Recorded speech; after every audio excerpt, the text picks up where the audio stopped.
you earlier, but I'm not playing with you. And I'm like, when we get to your house, I'm gonna get myself. Not could turn violent. It's literally he's provoking you to become violent. And this one, as a woman, you have to remove yourself from situations like this.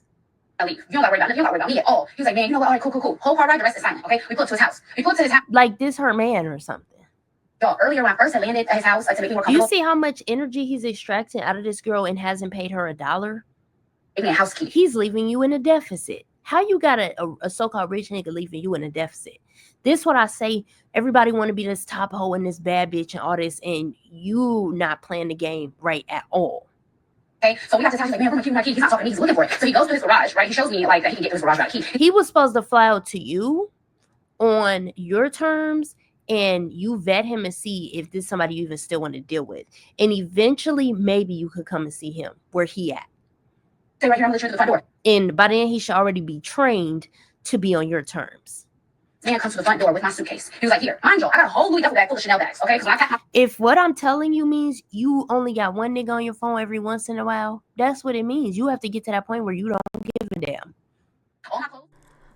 Over the past several weeks that I have been following and supporting Gorgeous Doll, I would notice you all, maybe not you all who are directly watching this, but some of y'all who would share your opinions, be in the comments, make your TikToks, whatever, y'all would be saying that she has F-girl syndrome, fat girl syndrome, I'm just saying.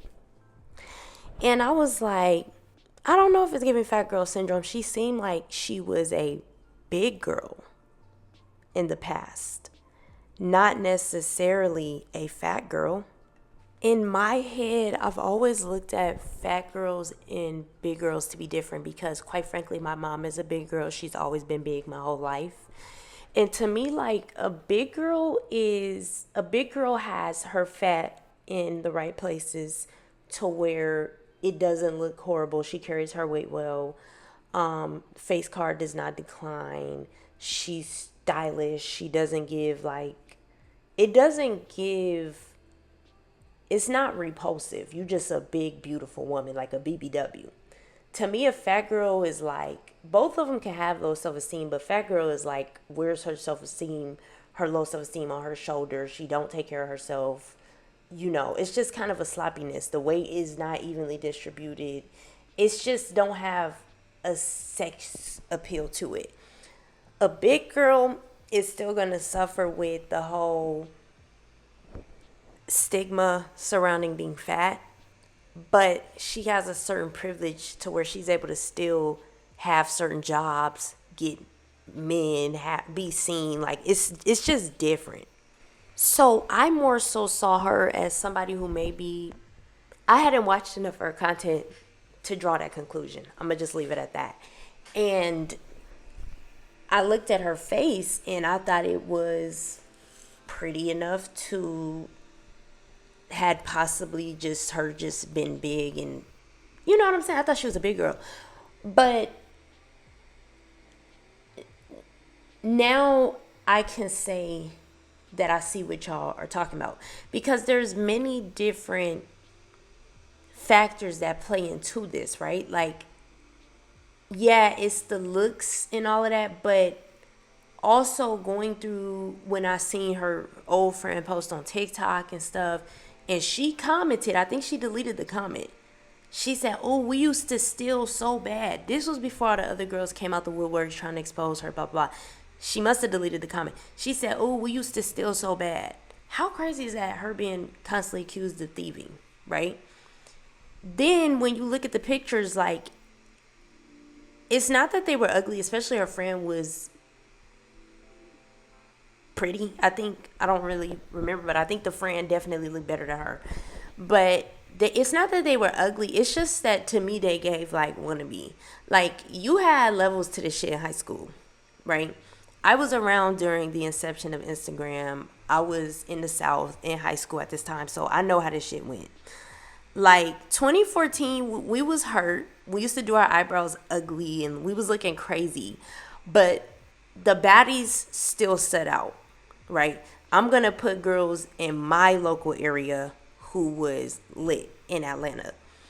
Baja, I can't remember how to pronounce her name, from OMG Girls. Like, she was definitely an it girl. All the kids at North Gwinnett, Southwest DeKalb, like, it was a whole thing. Like, you knew who your it girls was. Yes, people couldn't dress and stuff, or it was a different style of dress back then, but it still was.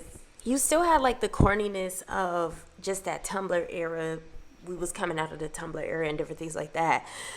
The colored hair, the boys was coming out of the Wiz Khalifa. People used to, wait, I might be jumping the gun. It was, what was going on in 2014? I think that's when Amigos was coming out. You still had like that corniness that I can't describe, as in like people weren't as polished today. Everything wasn't all so-called aesthetic and all this. Like, everybody dressed how they wanted to dress, and in a more vibrant manner, right? There was more diversity within the looks, but you still had your it girls. You still had the popular kids. You still had the people who was popular but chill. Like, I was a popular loner. That was me. Like, popular loner, still to myself, eclectic, weird. Like, personality wise, I just always did my own thing. And I couldn't really fit into nowhere because I've never fit into any one particular thing ever. But I said that to say that it does make sense. I was a nerd. Let me just put it out there. It's hard being a cute nerd. But I said that to say that, okay, yeah, it kind of does make sense with the things that y'all point out and y'all talk about, because of the fact this is somebody who we have yet to see evidence of her ever being in the position that she is now to it's we haven't seen that, right?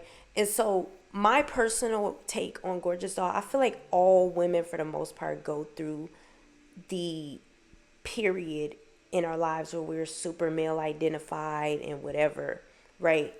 But I think some grow out of it, others don't.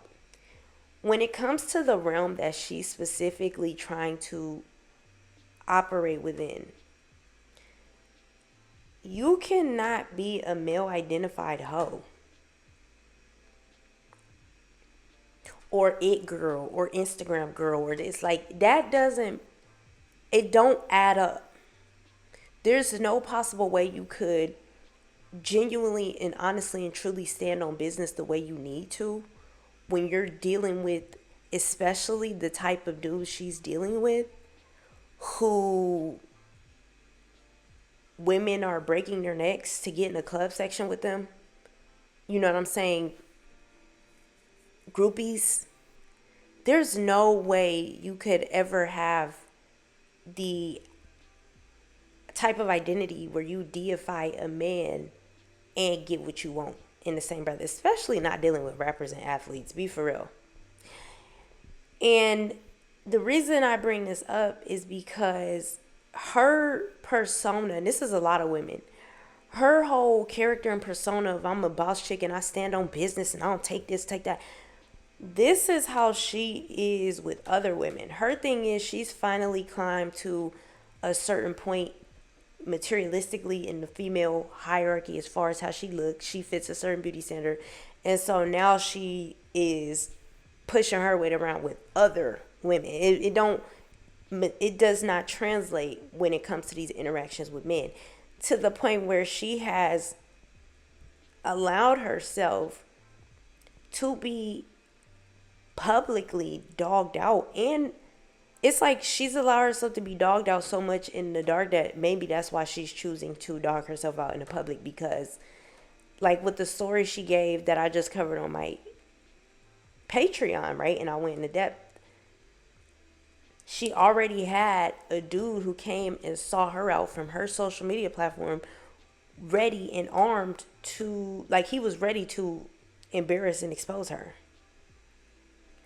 So I simply bring that up to say this is the modern day crisis, in my personal opinion, in so many different sectors of society, is the imposter syndrome. When I go to the male spaces and, I listen to the red pill content, it's full of late bloomers and lames who've never had any sort of play. They was just never them niggas. And it's kind of the same thing the other way, where me, for instance, like, I used to just be young, right? I'm still young, but I was too young to have a real take on the world. Like, I was super delusional. I wasn't aware of all of the different elements and the complexities that influence my day-to-day interactions with other people and my place in society. So that is where the disconnect used to come for me. I've personally never dealt with body image. I mean, I have dealt with body image for other things. Like, for an example, it took me till recently to realize that I used to hate my hips when I was a kid, because I have an hourglass figure, a natural hourglass figure, not a pear shape, because a lot of people mistake pear shapes for hourglass. I feel like pear shapes are way more common than hourglass figures. Pear shapes are super pretty to me. Mariah the Scientist has a pear shape. Beyonce has a pear shape. A lot of people have pear shapes. Is where you're, more slender at the top and you have wider hips. I always had an hourglass figure in a really small waist. And as a 10-year-old going to school with white kids straight up and down who dress a certain kind of way, trying to fit in with them, I didn't like how my clothes fit on me. I didn't like how my skinny jeans looked on me. Like, I was trying to go for a skater look and the gothic look and the look these kids going for. And I'm still giving, I know this sounds crazy, don't misinterpret it, but looking back on it, it's like you're still giving that curviness, or that it has like a sensuality to it when you're trying to be like eclectic and gothic. I hated that. I didn't understand I used to think I was fat. I've never been fat though, but that's how I used to interpret it in my mind. Like, oh my God, I'm fat. Because I didn't understand. Same thing with my lips. Same thing with my eyes. I couldn't stand that I had, I used to have hooded eyes. It's like I kind of grown out of those, but I couldn't stand that I had like almond shaped eyes. It's so crazy. So many of the things that are now in vogue, like, I could not stand. So I'm not going to say I've never dealt with body image issues. It's just my problems was different than what other people may be describing theirs as. Although I'm sure there are people who can relate to my story. But what I'm saying is, like, over the years, I had to realize, I'm like, damn, the issues and the things that certain people are describing, I genuinely cannot relate to. And what made me truly realize that was being friends with a extremely insecure person.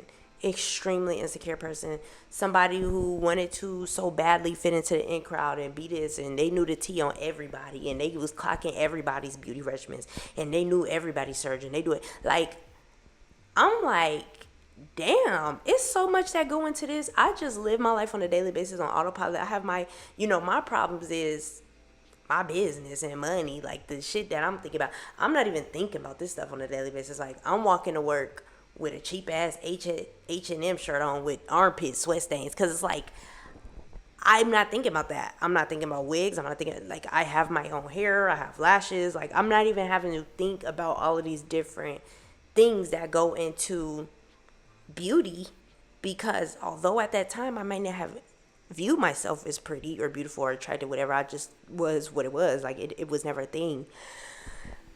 I'm like, okay, I guess I don't necessarily have to. And so I feel like we live in this era of damn near being in the metaverse with social media, where all of these people who have so many different complexes, for some of us, me, I'm super opinionated, whatever. So I like to come on YouTube and talk my shit. I've been doing this for a decade, but still, this is what I do. Like, but a lot of people are finally getting an opportunity to, they call them online self-concepts. Like, you're getting to finally be who you always wanted to be, or try to be closer to fitting into that, or whatever the case is. And so with these very artificial and inflated methods that people are choosing to go about this with, surgeries, there's just so many different things. It's like you having people level up so fast that the mind is so delayed. Like the mind has not caught up to the level up. And so even you can still get into these spaces and still sabotage like this. Like me being in that world, I didn't have these types of issues. I had bitches come in, they want to try you, they want to try to push their weight around, they want to see where you stand at. And so now I have to stand on business, and bitches don't like me because they know I'm not the one to be fucked with. And it don't take me with a whole group of 4 bitches or 3 of my wifeys or anything for me to be able to hold my own in this environment, because I'm a lone wolf, right?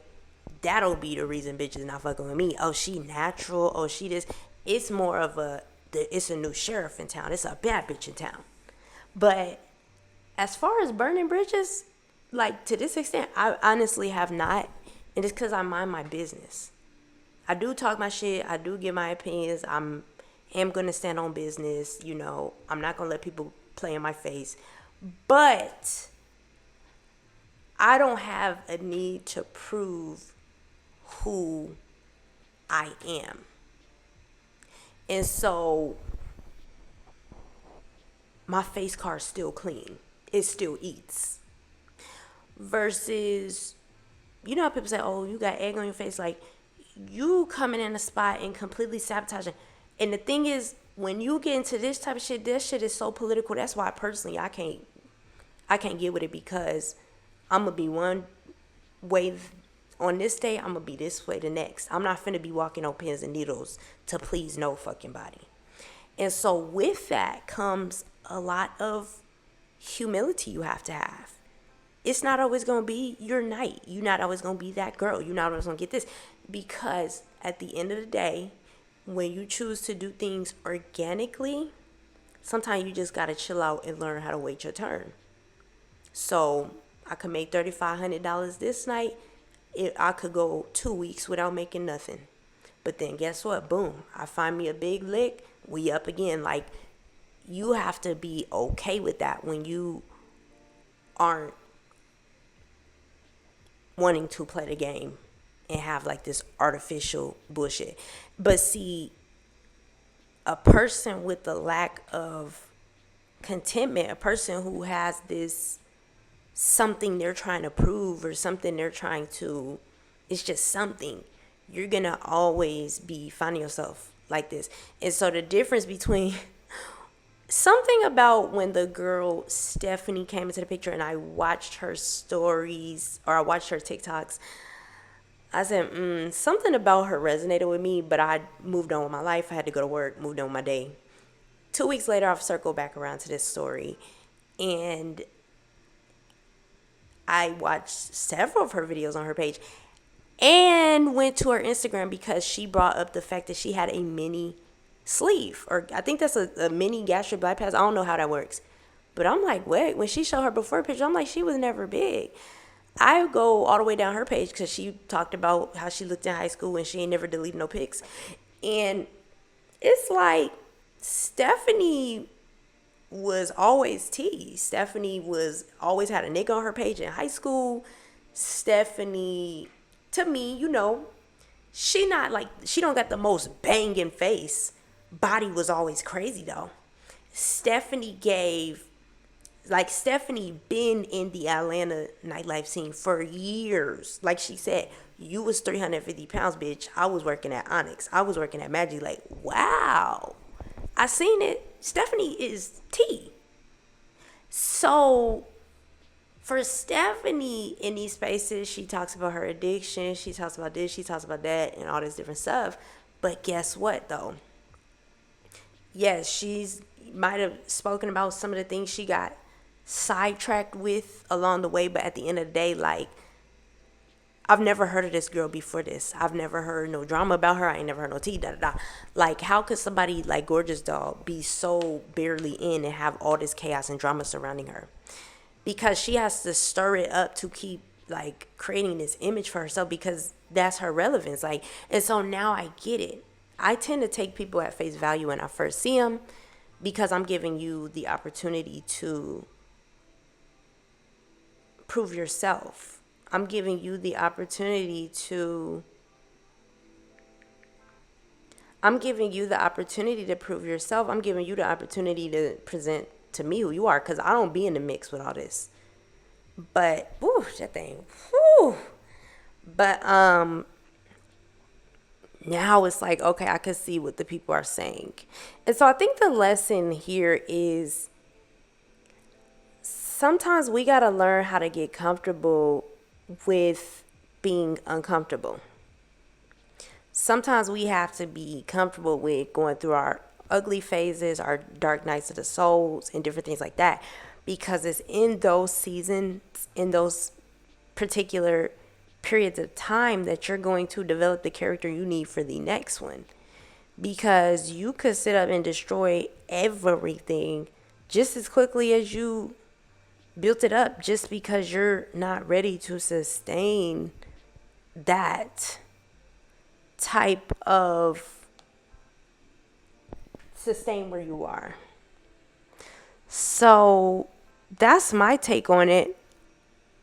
I think it's kind of over with for Gorgeous Doll in the sector that she's choosing to operate in. And if I was her, I would just kind of pivot. She's the type to really need to go away for a long time and do a whole rebrand. But I know she's not going to do that, because this is her big one. But sometimes the big one is not worth it, because you could be bigger if you just kind of chilled out a little bit. And the unfortunate thing with these situations are, when you're dealing with industry type stuff, is, you know, word spreads. Good for her. Like, she don't want to be a dancer no more. She don't want to be bartending and cocktailing with all this. But you done took your shit to the influencer sphere, the athlete sphere. Like, it's too much. This is why it's so important to get yourself together. Then I came across her on Fresh and Fit, letting herself be disrespected. You can't put out the bad bitch image and then be sitting there and letting a lame ass nigga like Fresh, or whatever his name is, Fit, whatever, berate you on a podcast. You see why attention is so, it's powerful and it can be helpful, but all attention really and honestly and truly is not good attention, because there's some bird bitches who following you who, or I don't want to say birds. Let me stop, because I came across her content. I really liked it. Some of us just here for the ride. We need something to listen to while we cleaning up. That's my case. But there's a lot of girls out there who really live the life you live, or they around, just different things like that. And it's like, okay, we clocking the fuck out her teeth. Like, she gives Shanika Adams. Like, Shanika Adams can play on this internet and play in people's face, because Shanika Adams came from a time of escort ads. Like, her stuff, Shanika Adams is so transitional that while you could still clock her tea, she still has not displayed this to the general and broader audience. She might be burnt out in Atlanta or a different place like that, but she not burnt out with white people. She not all the way burnt out. She's still able to mark herself. However,